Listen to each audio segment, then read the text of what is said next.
بھارت نے دریائے راوی میں مزید پانی چھوڑ دیا، تھین ڈیم کے تمام گیٹس کھول دیے۔ کوٹ نینا سے 2,10,000 کیوسک پانی دریا میں داخل، جسڑ کے مقام پر بھی 1,42,000 کیوسک پانی راوی میں داخل۔ اگلے 48 گھنٹے انتہائی اہم، جسڑ شاہدرہ اور ہیڈ بلوکی پر انتہائی اونچے درجے کے سیلاب کا الرٹ۔ پی ڈی ایم نے لاہور، گجرانوالہ، ساہیوال، ملتان اور فیصل آباد کے ڈپٹی کمشنرز کو مراسلہ بھیج دیا۔ راوی سے ملحقہ اضلاع میں ہنگامی اقدامات کی ہدایت۔ انتظامیہ نے آج رات ہی ریسکیو آپریشن کر کے آبادی کو نکالنے کا پلان بنا لیا۔ ٹیمیں کشتیاں لے کر پہنچ چکی۔ دریائے ستلج میں بھی اونچے درجے کا سیلاب، حفاظتی بند ٹوٹنے سے سینکڑوں دیہات زیر آب، کئی دیہات کا زمینی رابطہ منقطع۔ فصلیں تباہ، قصور، اوکاڑا، بہاول نگر، پاک پتن، بہاڑی سے 2 لاکھ کے قریب آبادی کی نقل مکانی۔ رات کے اندھیرے میں بھی لوگوں کا انخلا جاری۔ ظفروال میں نالہ ڈیک کے پانی کی تباہ کاریاں۔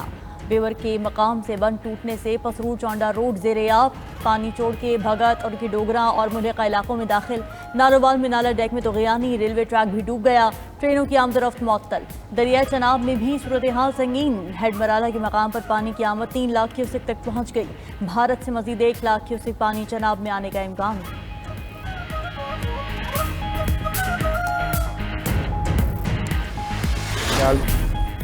مانسون کا 8واں سپیل پوری شدت سے جاری۔ سیالکوٹ میں 24 گھنٹوں کے دوران 355 ملی میٹر بارش، 11 سالہ ریکارڈ ٹوٹ گیا۔ نشیبی علاقے تالاب بن گئے، پانی گھروں میں داخل، گلیاں اور بازار بھی زیر آب، لوگ گھروں تک محصور رہے۔ لاہور، گجرات، گجرانوالہ، نارووال، شیخو پورہ اور دیگر علاقوں میں وقفے سے بارش، چھتیں اور دیواریں گرنے کے واقعات میں 6 افراد جاں بحق، 15 زخمی ہو گئے۔ بھنبر آزاد کشمیر میں طوفانی بارش، بھنبر نالے میں طغیانی، لینڈ سلائیڈنگ کے باعث ملوٹ پل بند ہو گیا۔ ترجمان پی ڈی ایم اے کے مطابق بارشوں کا سلسلہ آج بھی جاری رہے گا۔ نشیبی علاقوں میں سیلابی صورتحال کے باعث شہری محتاط رہیں۔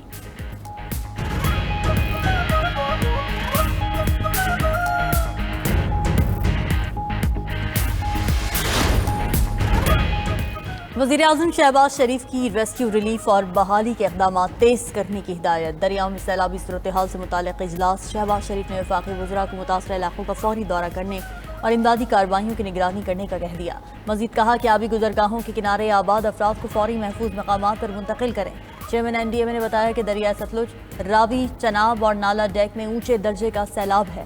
اگلے 12 سے 24 گھنٹوں میں سطح مزید بلند ہوگی۔ ملحقہ علاقوں سے آبادی کو نکال دیا گیا۔ دریائے راوی میں مزید پانی آنے سے قبل پیشگی انتظامات کر لیے۔ نیو انرجی وہیکلز پالیسی کی تقریب سے خطاب میں وزیراعظم شہباز شریف کا کہنا تھا کہ بادل پھٹنے، فلیش فلڈ اور دریاؤں میں طغیانی سے بھاری جانی اور مالی نقصان ہوا۔ کے پی میں کئی دیہات صفحہ ہستی سے مٹ گئے۔ پاکستان ماحولیاتی چیلنج سے تنہا نہیں نمٹ سکتا، دنیا کو پاکستان کی مدد کرنا ہوگی۔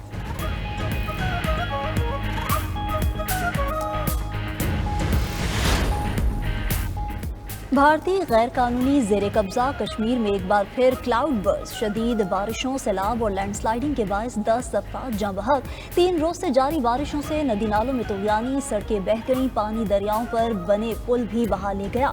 حکام کے مطابق ڈوڈا ضلع میں بادل پھٹنے سے چاروں نالے میں سیلاب آیا، کئی گھروں اور املاک کو نقصان پہنچا۔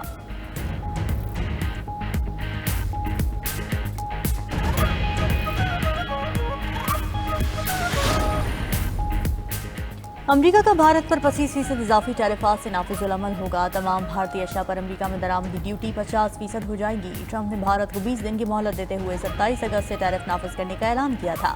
ادھر امریکہ نے انڈونیشیا کے پام آئل، کوکو اور ربڑ پر درآمدی ٹیرف ختم کرنے پر رضامندی ظاہر کر دی۔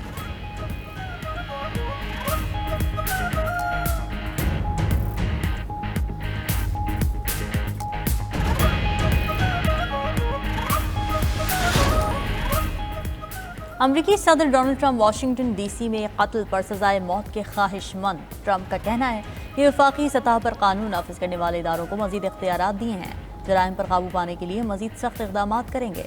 ٹرمپ نے مزید کہا کہ ٹیرف سے بچنے کے لیے کمپنیز امریکہ میں پلانٹس لگا رہی ہیں۔ اب تک 5 لاکھ ملازمتوں کا اضافہ ہو چکا۔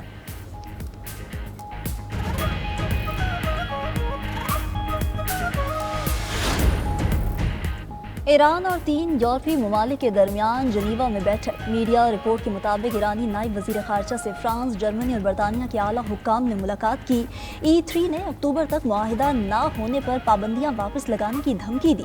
ایرانی وفد نے جوہری معاہدوں کی بحالی کے لیے پابندیوں کے بجائے سفارتکاری پر زور دیا۔ ادھر آسٹریلیا کا ایران پر یہود مخالف حملوں میں ملوث ہونے کا الزام۔ ایرانی سفیر اور 3 اراکین کو 7 دن میں ملک چھوڑنے کا حکم۔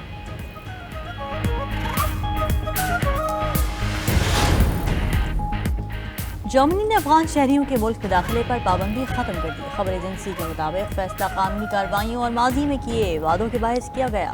طالبان حکومت آنے کے بعد جرمنی نے 2000 افغان شہریوں کو پناہ دینے کا وعدہ کیا تھا۔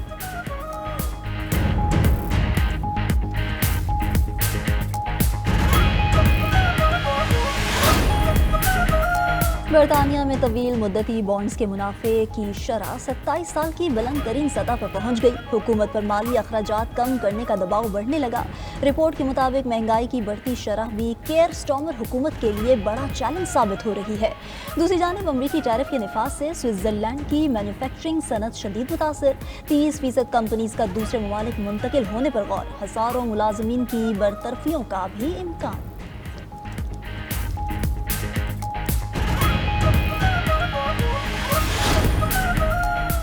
ارجنٹائن میں ہوائی ٹریفک کنٹرولرز کی ہڑتال، 170 سے زائد پروازیں متاثر، مسافروں کو مشکلات کا سامنا۔ خبر ایجنسی کے مطابق ہوائی کنٹرولرز تنخواہوں میں اضافے کا مطالبہ کر رہے ہیں۔ یونین نے حکومت کے ہر ماہ 1% اضافے کی آفر مسترد کر دی۔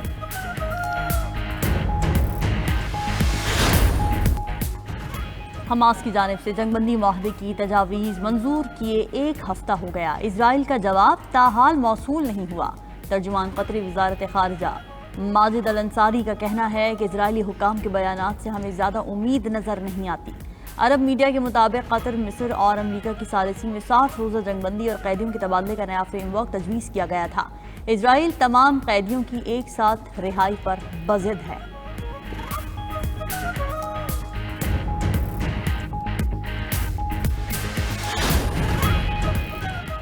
آسٹریلیا نے ایران پر سڈنی اور میلبرن میں 2 یہود مخالف حملوں کا الزام لگا دیا۔ آسٹریلوی وزیر اعظم اینتھنی البانیز کا ایرانی سفیر کو ملک بدر کرنے کا اعلان، کہا کہ خفیہ ادارے کے پاس ٹھوس شواہد ہیں کہ حملے ایرانی حکومت کی ہدایت پر کیے گئے۔ ادھر تہران میں آسٹریلوی سفارتخانہ بند کر کے عملے کو محفوظ مقام پر منتقل کر دیا گیا۔ آسٹریلوی حکومت کی ایران کے پاسداران انقلاب کو دہشت گرد تنظیم قرار دینے کی تیاری۔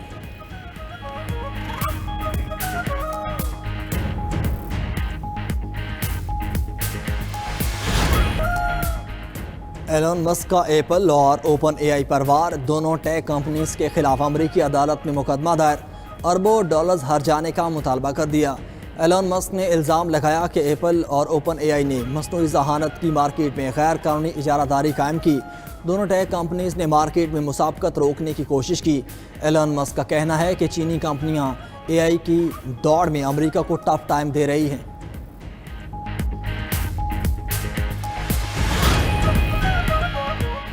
چین میں کلاؤڈ برسٹ کا خوفناک منظر، چینی شہر شیان میں اچانک آسمان سے موسلا دھار بارش ہوئی۔ بارش کا پانی کسی آبشار کی طرح شہر پر گرتا رہا۔ مقامی چینی شہری نے 10 منٹ تک ٹائم لیپس ویڈیو ریکارڈ کر لی۔